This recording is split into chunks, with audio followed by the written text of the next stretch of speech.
Halo Healthy People, berjumpa lagi dengan saya Lianita Ruhyat di CNN Indonesia Health. Dan kita lihat bahwa kasus TBC anak di Serang, Banten ini terus menjadi perhatian serius. Sepanjang periode bulan Januari hingga 10 September 2025, Dinas Kesehatan Kabupaten Serang mencatat ada sebanyak 452 anak yang terdiagnosis positif tuberkulosis atau TBC. Bahkan kasus pada anak-anak ini merupakan bagian dari 4.014 kasus TBC yang ditemukan di wilayah tadi. Dan tahun ini kita akan membahasnya lebih lanjut. Saya telah bersama dengan dokter spesialis paru dari Divisi Infeksi Departemen Pulmonologi dan Kedokteran Respirasi Fakultas Kedokteran Universitas Indonesia atau FKUI dengan Prof. Erlina Burhan. Apa kabar dokter? Kabar baik, Lia. Ya, terima kasih sudah bergabung di CNN Indonesia Health. Tentu kalau kita bicara tentang penyakit TB ini, Dokter Erlina mungkin yang paling pas ya untuk membahasnya. Terima kasih. Ini yang tadi seperti saya jelaskan di awal, sebenarnya seberapa besar dok ini beban kasus TBC di Indonesia saat ini dan faktor apa sih yang membuat angkanya masih tinggi begitu? Ya, jadi kalau kita lihat dari data kasus TB di Indonesia untuk setiap tahunnya ada sekitar 1.100.000 kasus TB aktif. Dan ini kalau kita bandingkan dengan angka dunia, di dunia itu ada 10,8 juta. Artinya kalau kita hitung-hitung 10% kasus TB di dunia ada di negara kita. Jadi ini serius sekali ya. Kita nomor 2 loh di dunia setelah India. Ini bukan prestasi ini, tapi hal yang buat saya memilukan ya, bahwa negara kita masih banyak kasus tuberkulosisnya. Itu 1.100.000 per tahun. Dalam 1 tahun. Yang harus kita temukan, kita obati sampai sembuh. Iya, karena ini kalau misalnya tidak ada obatnya tentunya akan terus bertambah begitu ya dok ya? Wah, Lia pinter banget ini, karena TB itu kan penyakit menular ya. Jadi kalau nggak ketemu, nggak diobatin, TB paru selagi dia batuk itu kan mengeluarkan dahak, dahak yang mengandung droplet yang mengandung kuman TB.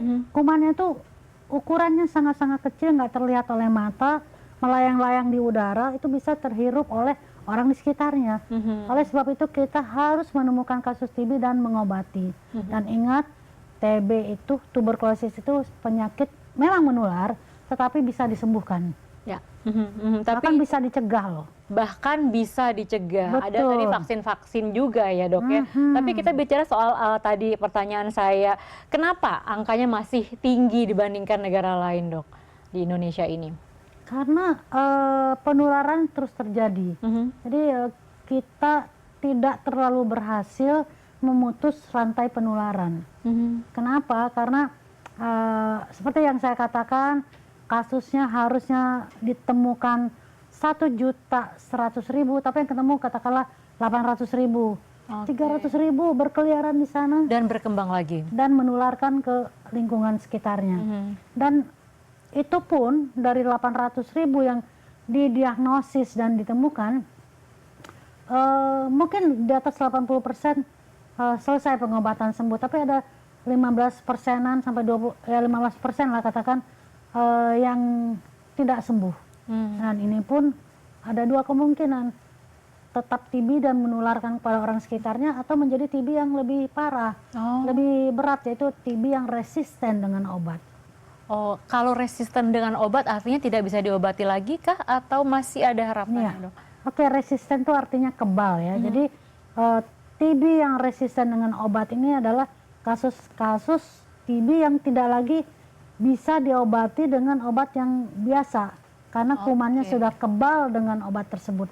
Jadi butuh obat-obat dengan paduan yang berbeda, yang sebetulnya ada di Indonesia, ya, tetapi tentu saja pengobatannya lebih lama, dan juga karena obat-obatnya obat-obat lini kedua atau second line, ini lebih keras ya obatnya, sehingga efek sampingnya juga lebih dibandingkan obat yang biasa. Menjadi lebih komplikasi begitu ya dok? Lebih banyak tantangannya lah begitu. Baik, tadi kan dokter bicara soal tadi ada 300 dari 800 kemudian 300 tidak tertangani. Ini bicara soal penyebaran itu berapa banyak dok gambarannya? Satu orang kemudian juga bisa menularkan ke berapa banyak dalam waktu berapa lama dok? Ya, kalau seseorang tidak diobati, itu satu orang yang positif ya, kalau daknya positif tidak diobati, itu ada kemungkinan bisa menularkan sekitar 15 orang untuk 5 tahun ke depan begitu ya. Oke, berarti cukup besar sekali jumlah penyebarannya jika tidak ditangani dengan cepat. Dan kalau tidak juga diobatin terus ya saling menularkan aja. Dan tadi ada kemungkinan bisa lebih rentan lagi tadi kasusnya. Kalau untuk masyarakat sendiri, sebenarnya kelompok masyarakat seperti apa sih dok yang lebih rentan terkena penyakit TB ini? Ya jadi saya menyampaikan teori sedikit ya, bahwa tuberkulosis itu adalah penyakit yang disebabkan oleh kuman atau bakteri. Kuman atau bakteri. Jadi bukan turunan atau mungkin disantet dan lain sebagainya. Enggak, ini adalah disebabkan murni karena kuman dan bakteri. Ya, dan itu penularannya lewat droplet tadi, lewat udara. Ya. Jadi penularan lewat udara, oleh sebab itu orang pasien-pasien TB, terutama TB paru. TB paru ini 80% dari seluruh kasus TB. Itu gejalanya batuk. Ya, batuknya biasanya lama, lalu mulai demam-demam, demamnya nggak terlalu tinggi, nafsu makannya berkurang sehingga berat badannya turun, makin lama makin kurus, lesu, letih, lemah, keringat malam. Nah, maka kalau ada yang bergejala seperti ini, segeralah memeriksakan diri. Ya. Karena apa? Karena pemeriksaan dahak itu di puskesmas itu gratis. Dan juga kalau sudah terdiagnosis, obatnya juga disediakan oleh pemerintah. Jadi saya ingin mengatakan kembali lagi bahwa TB ini bisa diobati. Yang terjadi adalah terlalu banyak stigma. Stigma, oh TB penyakit turunan, oh TB ini penyakit yang nggak bisa sembuh. Akhirnya ada orang-orang tertentu yang tidak mau memeriksakan diri, takut ketahuan TB. Karena kalau TB, satu, dikucilkan dari pergaulan, nggak diajak gaul, nggak diajak apa macam-macam lah gitu ya. Ditakuti sama orang lain mungkin juga kemudian, gitu ya. Kalau sekolah juga mungkin disuruh istirahat, bahkan kalau bekerja barangkali walaupun ada undang-undangnya nggak boleh dipecat, masih ada yang kemudian diminta untuk tidak bekerja. Jadi orang takut ketahuan TB. Itu satu hal karena stigma ya. Kedua juga ada memang disebabkan oleh kuman, tapi nggak semua orang yang menghirup kuman TB akan jadi sakit TB. Ada faktor-faktor yang berkontribusi atau mempengaruhi. Satu, imunitas tubuh. Jadi orang-orang dengan imunitas tubuh yang rendah seperti penyandang HIV atau AIDS itu akan mudah sekali menjadi TB. Karena daya tahan tubuhnya sudah terganggu ya dok ya? Nah, betul, pinter nih Lia. Selain HIV juga ada diabetes mellitus, sakit gula. Atau anak-anak yang di bawah 5 tahun, terutama di bawah 2 tahun. Ini karena apa? Karena imunitas anak-anak tersebut belum berkembang sempurna. Atau orang-orang dengan malnutrisi, dengan gizi buruk. Kepada orang dengan kondisi gizi buruk, imunitasnya juga nggak bagus. Ya. Dan lagi, ini dokter paru speaking nih ya, merokok. Nah, merokok itu memberikan andil seseorang untuk berpotensi bisa menjadi sakit TB 3-4 kali lipat dibandingkan orang yang tidak merokok. Itu dia. Tanya bagaimana rokok ini nanti bisa, kan orang-orang memikirnya mungkin merokok aja gitu ya, tapi ini ada banyak resiko-resikonya. Seperti apa resikonya kita masih tentunya akan bahas, tetap di CNN Indonesia Health. Kami akan kembali dengan pembahasannya usai jeda.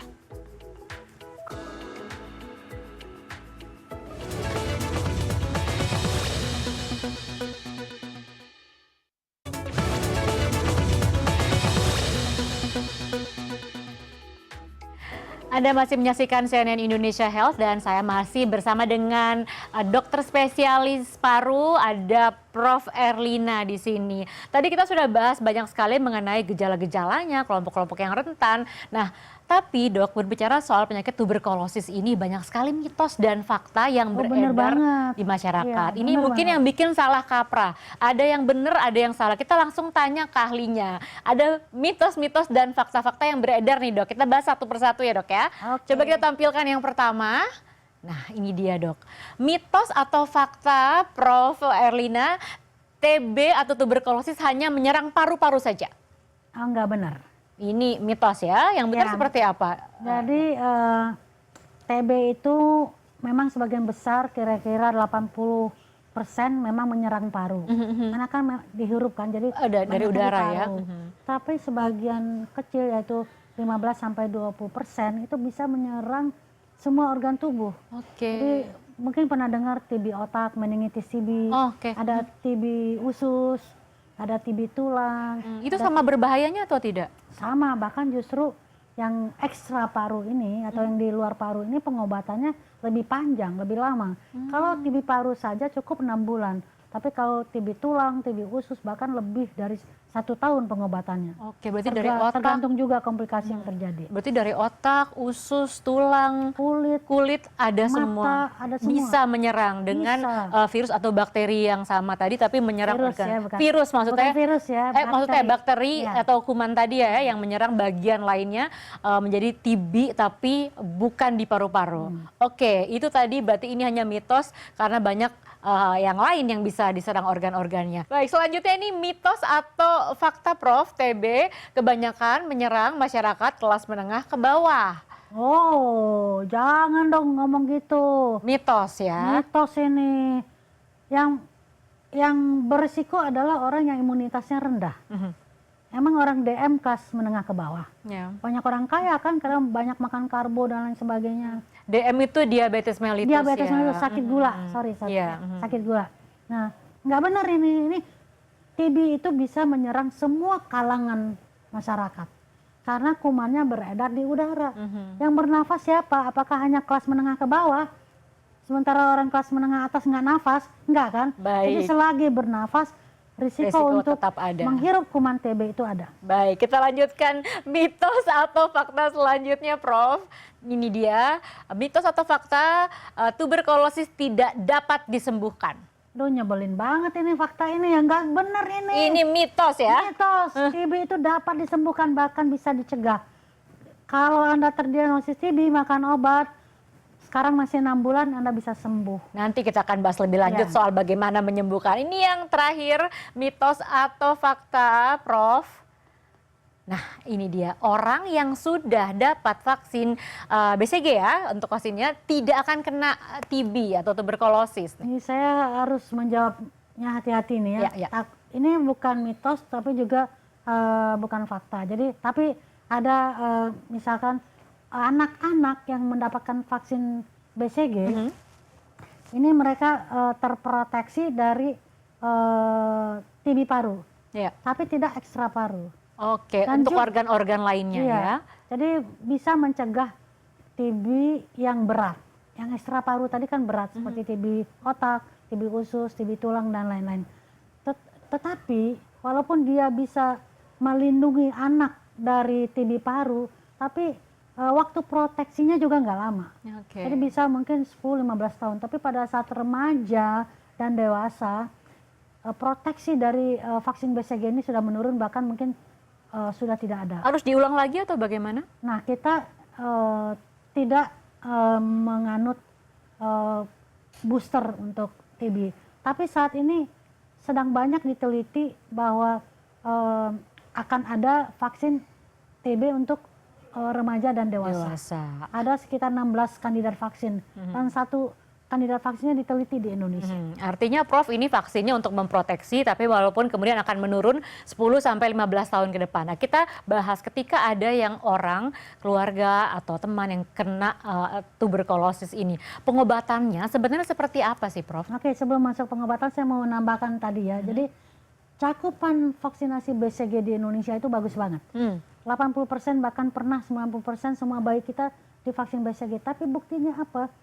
Masih orang dewasa dan remaja saat ini kan banyak. Tadi saya katakan 1 juta kasus yang ada ya. 100.000 kasus per tahunnya. Jadi intinya adalah bahwa vaksin BCG tidak bisa melindungi remaja dan orang dewasa, tapi bisa melindungi anak-anak. Walaupun tidak terhadap TB paru gitu ya. Nah, sekarang apakah bisa disembuhkan? Tadi pertanyaan bisa diobati. Bisa banget. Jadi dan bisa sembuh. Obatnya disediakan oleh pemerintah. Kalau merasa nggak mau punya pemerintah, itu biar buat orang yang nggak mampu. Saya mampu beli, ada obat yang bisa dibeli juga. Yang penting adalah bukan obat pemerintah atau obat yang dibeli. Yang penting adalah diminum teratur sampai selesai, dan hingga saat ini pengobatan TB di Indonesia masih 6 bulan. Jadi harus minum obat 6 bulan. Rutin seperti itu. Teratur. Kenapa? Nggak boleh putus-putus. Nah, jadi obat itu sudah didesain sedemikian rupa sehingga dosisnya sudah diperkirakan kalau diminum teratur, bahkan dosis itu akan bisa di level yang bisa membunuh kuman. Jadi kalau kita minum obat kan kemudian obat tersebut ke darah ada konsentrasinya terbentuk yang bisa membunuh kuman. Nah, kalau Anda harus minum obat tiap hari, tapi Anda nggak minum tiap hari, maka kemudian konsentrasi itu kan makin menurun, sehingga dia tidak bisa membunuh kuman tersebut. Kalau tiba-tiba orangnya berhenti minum obat, Dok, itu gimana? Harus ulang dari awal lagi atau seperti jadi apa? kalau dia tiba-tiba berhenti minum obat, bukan masalah harus diulang yang ditakutkan. Karena banyak orang bilang, oh aku nggak apa-apa ulang lagi aja. Yang ditakutkan adalah bahwa itu tadi, konsentrasi obat itu kemudian tidak tercapai, dia turun, tidak bisa membunuh kumannya, sehingga kumannya akan menjadi kuman yang lebih kuat. Itu ada lagunya itu.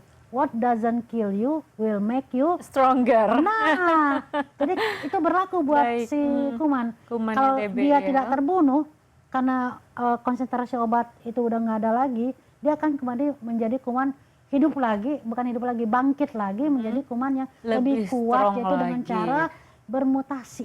Biasanya orang-orang mutasi, dan inilah yang disebut dengan kebal obat atau resisten obat. Dan ini pengobatannya lebih susah, lebih lama, obatnya lebih keras. Biasanya yang dokter temukan orang-orang suka berhenti di bulan keberapa sih, Dok? Bulan kedua. Karena memang udah ngerasa lebih sehat gitu ya? Betul banget. Pinter nih, bisa jadi murid saya. Aduh, boleh daftarnya ya, Dok ya? Enggak, artinya memang pada 2 bulan pertama setelah pengobatan itu gejalanya hilang. Yang tadinya nggak mau makan jadi mau makan lagi. Batuknya mungkin juga udah rendah batuknya gitu nggak ya? ada, demamnya nggak ada, nggak keringat malam. Udah kuat lagi, nggak merasa, oh gue udah sembuh nih, udah selesai, berhenti. Padahal masih ada sisa-sisa kuman yang butuh waktu 4 bulan lagi untuk mengatasinya. Jadi kan ini 2 bulan pertama kuman-kuman mati nih, tapi ada sebagian kecil kuman yang bandel, yang nggak mati oleh obat-obat ini, jadi butuh waktu yang lebih lama. Nah, kuman-kuman bandel yang butuh waktu lebih lama ini yang harus kita selesaikan. Karena kalau nggak selesai sampai 6 bulan, 2 bulan berhenti, nah ini yang bandel-bandel ini namanya juga bandel, nanti suatu ketika dia bangkit lagi. Karena kumannya bandel, pastinya nggak boleh bandel. Taati ya 6 bulan ya, Prof ya. Betul. Sebagai, kan tadi dokter cerita banyak yang 2 bulan udah mulai mulai nggak minum-minum gitu obat. Tantangan terbesar lain lagi sebagai petugas medis di lapangan menangani TB itu apa sih, Prof? Ya itu saya selalu mengatakan stigma. Ya stigma artinya yaitu dikucilkan, jadi sehingga dia males untuk speak up bahwa dia TB, minum obat diam-diam, nggak mau ketahuan kalau minum obat. Jadi kalau kerja tiap hari obatnya ditinggal, kalau minum obat di kantor nanti ketahuan gitu. Dan juga masalah support dari keluarga. Mestinya kan keluarga mengingatkan minum obat, jangan mengucilkan. Sekarang malah ada kasihan nih pasien yang gelasnya, piringnya dipisahin oleh keluarga karena takut tertular. Padahal kan kumannya nggak ada di gelas, nggak ada di piring, kumannya kan di udara. Itu yang jadi pertanyaan saya, Dok. Sebenarnya kalau misalnya keluarga kita ini ada yang terkena TB, tuberkulosis, sebenarnya kita harus seperti apa memperlakukan mereka, Dok? Jangan dijawab dulu, kita akan kembali usai jeda. Tetap di CNN Indonesia Health.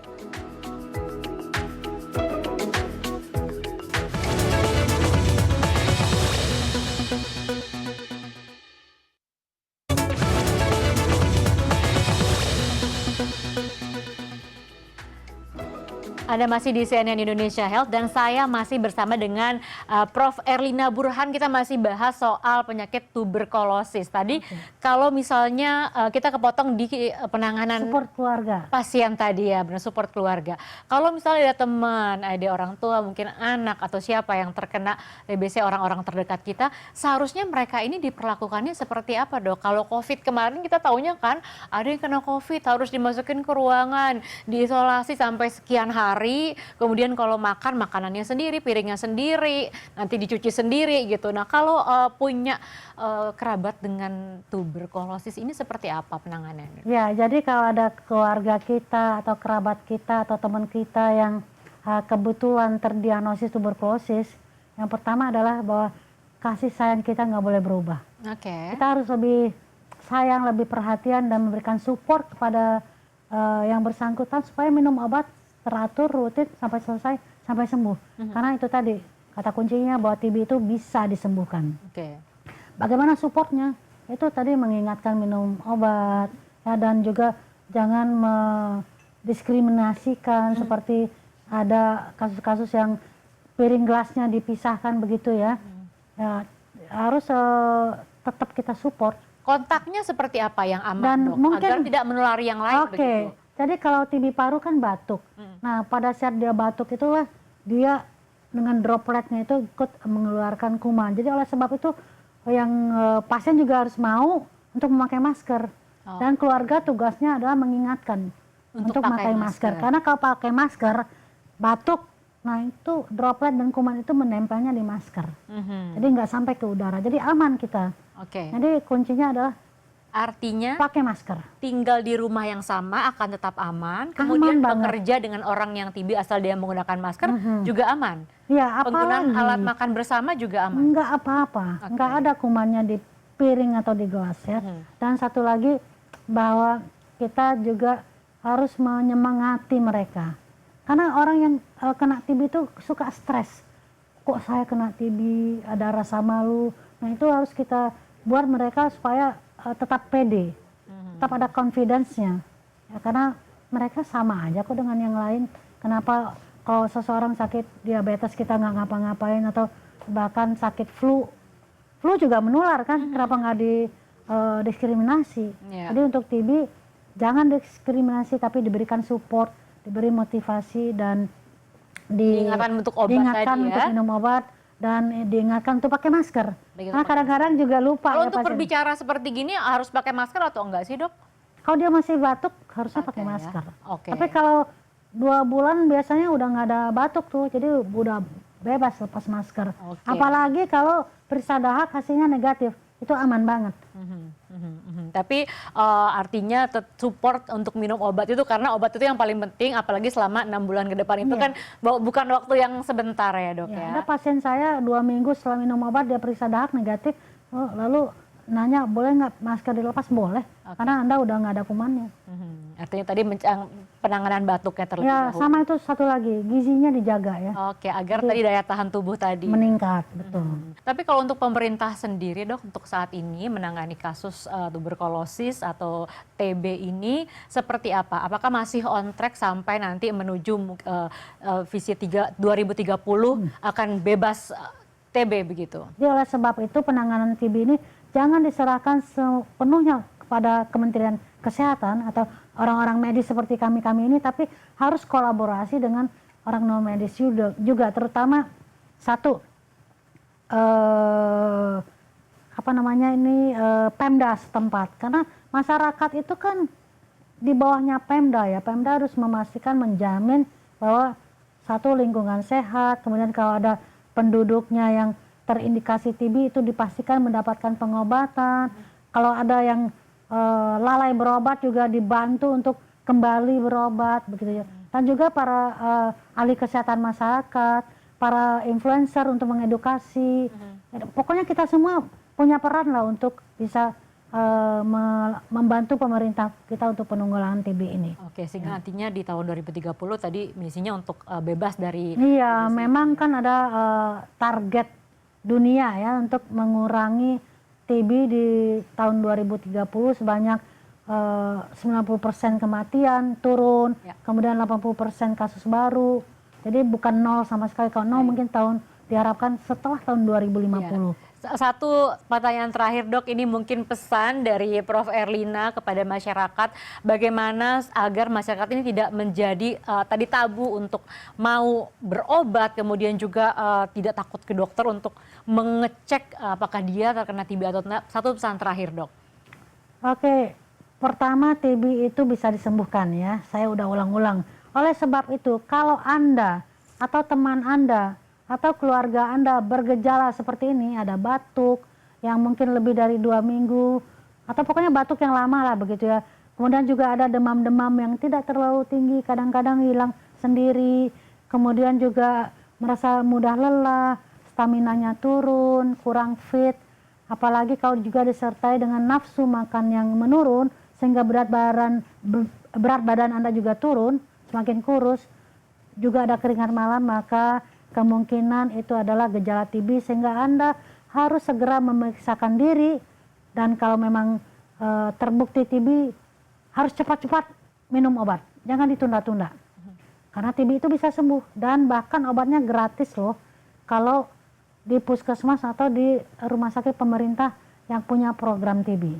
Oke, baik dokter. Terima kasih banyak atas penjelasannya. Terima kasih banyak atas pencerahannya. Kita juga berharap semua agar masyarakat tidak lagi bingung atas mitos-mitos yang beredar sehingga tadi takut untuk berobat TB, bahkan untuk tahu apakah dia benar TB atau tidak. Setidaknya harus dilakukan pengecekan. Masyarakat kan sekarang sudah melek digital ya. Semua informasi itu ada kok. Ya. Tinggal mau atau tidak saja untuk mencarinya. Iya, oke. Yang penting tadi bisa disembuhkan. Bisa disembuhkan. Terima kasih dokter sudah meluangkan waktunya bersama CNN Indonesia Health. Dan demikian CNN Indonesia Health hari ini. Saya Lianita Ruhyat pamit. Healthy people, healthy life. Sampai jumpa.